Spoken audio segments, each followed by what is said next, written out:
Welcome back, viewers at home. Now, in understanding the power of entrepreneurship as a vehicle for positive change, the importance of mentorship and advocacy, and the role personal growth plays in achieving success, I am joined by a successful entrepreneur, valuable mentor to aspiring entrepreneurs, and a visionary leader, Tapfuma Nzara, in the South African luxury rental industry.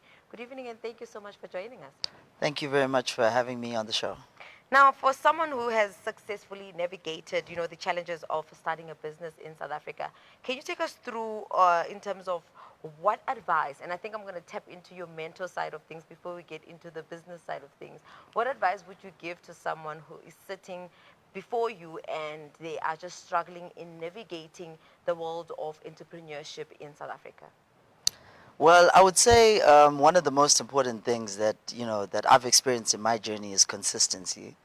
As you experience the positives and the negatives, but you keep going, it allows you to build something as you keep striving. So I would say to somebody who is looking at the journey that we have been through as a business, or even me in my personal capacity, to be consistent and to just be brave and not to be worried about any mistakes, as you just need to keep going. And now, in the intro, I did say that you are someone in the luxury rental industry. And when you're speaking luxury, we're talking people who are chasing perfection, who are chasing comfort, and all that and above.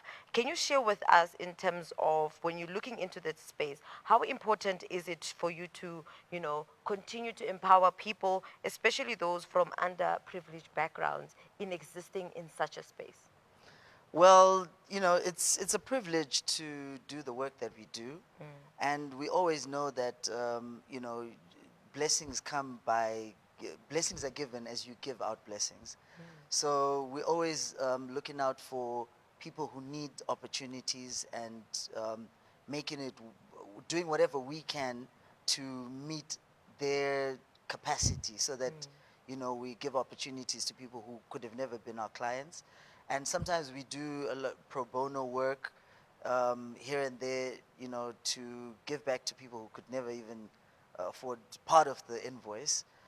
Again, I think that as a young business leader, when you move like that, you get opportunities as well. It's a give and take with how blessings come, I feel. Amazing. And I know that you've spoken about transforming Africa's luxury landscape and elevating it into, the continent's reputation, and something that really speaks and reflects what the continent has to offer in that essence. What concrete steps are you taking, both in your business and advocacy, to turn this vision into a reality? So fortunately, with the work that we do, we create content in terms with the supply of locations. So a lot of it amplifies some of the most beautiful parts of the country, of Southern Africa, in a whole. And we keep elevating the quality of the productions, so that the international community gets to see how beautiful Africa is. Africa is stunning, and some people misconceive Africa's luxury to be Europeanish, but Africa's luxury is of its own kind. And yeah, with all the different productions that we get involved in, from the movies to the music videos to, we're just showcasing the beauty of this continent and this part of the continent as well. Amazing. And how do you then go about balancing, your demanding, day-to-day job, and that of, able to offer your mentorship to those who are in need, or those who actually call out for it? For me, I've always been reachable to people who I've known in the past, and to networks that keep extending in that direction. And if you're not in that network, it's not too difficult to get into that network. I enjoy telling people, about my journey, and using my experience to give them advice on their own journeys. Yeah. So we have a lot of young entrepreneurs that are within our space, that we give opportunities through the jobs that we create, and we also give them an ear to give them advice on situations that they need advice on to overcome using the experience that we've had. So, that's how we contribute, by sharing information.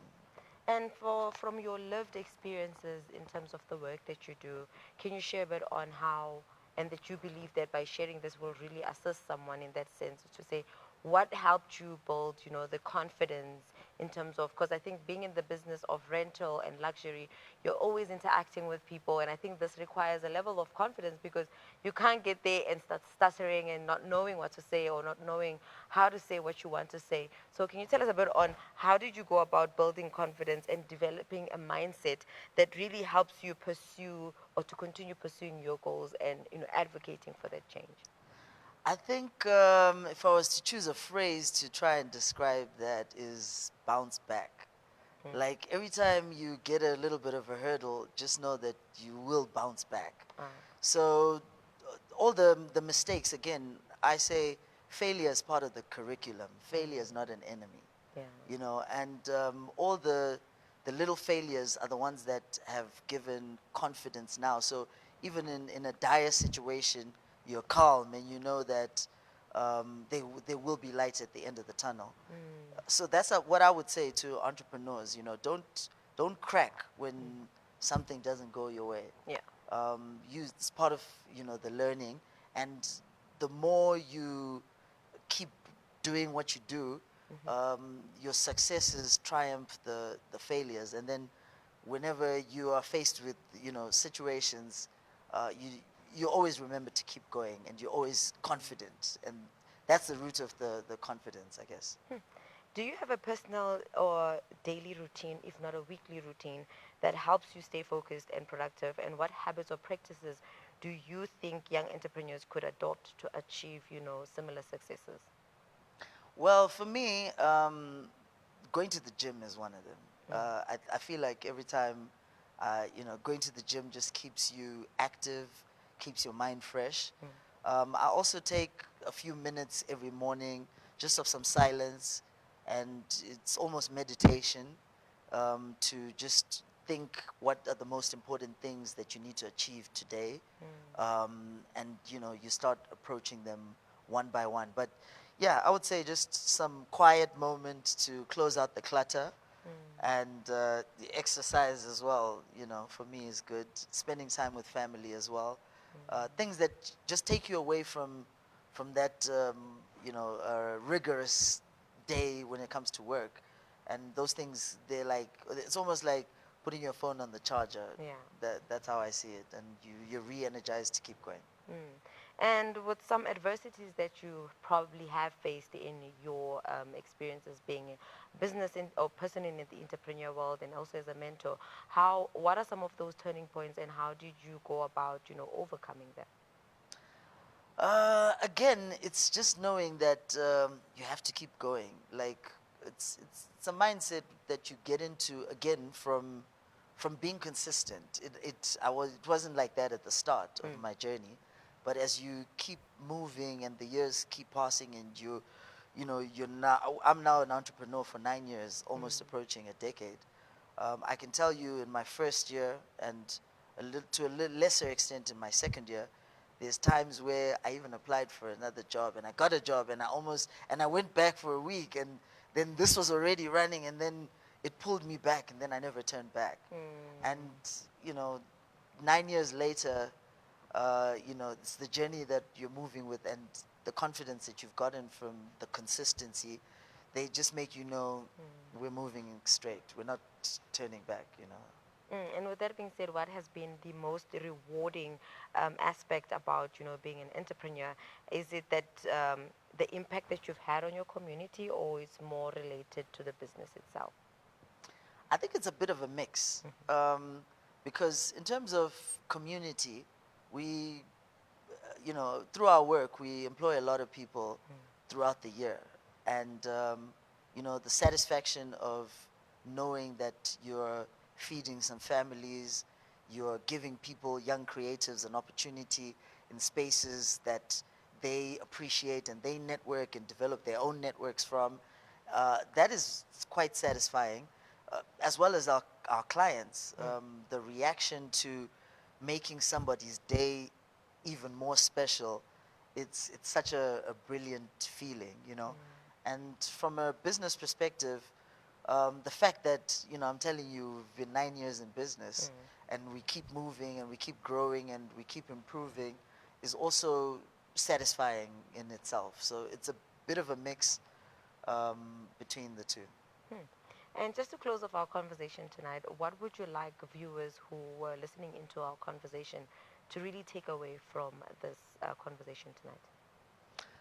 I think one of the most important things I'd like, you know, people to take away, aspiring entrepreneurs, young entrepreneurs, is that sometimes being resourceful can take you further than having resources, you know, and start exactly where you are. You know, you don't have to have a mountain of, you don't have to have a perfect situation to get things going. And that's my story with this business as well.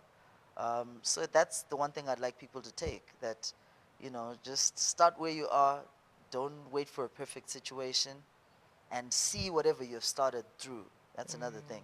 Because when you see things through, when you get more experience in whatever sphere that you're playing in, it's more likely that it might carve something for you in life. Amazing.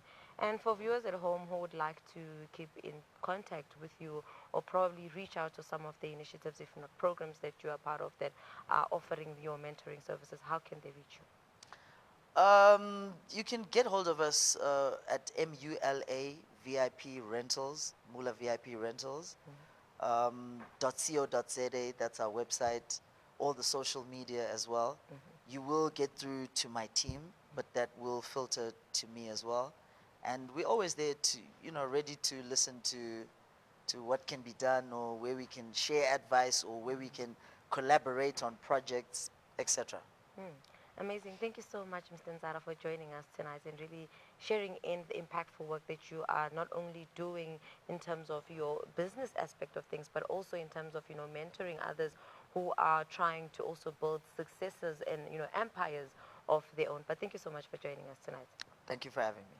Viewers at home, that was my guest tonight, joining in and sharing in on what it takes and how he does it in terms of inspiring the many young minds out there, as well as making sure that he also remains successful at that. But that was my guest, Tapfuma Nzara, who is in the South African luxury rental industry. Hope you guys did enjoy that conversation. But for now, we're going to head over to a net break. We'll see you just after this.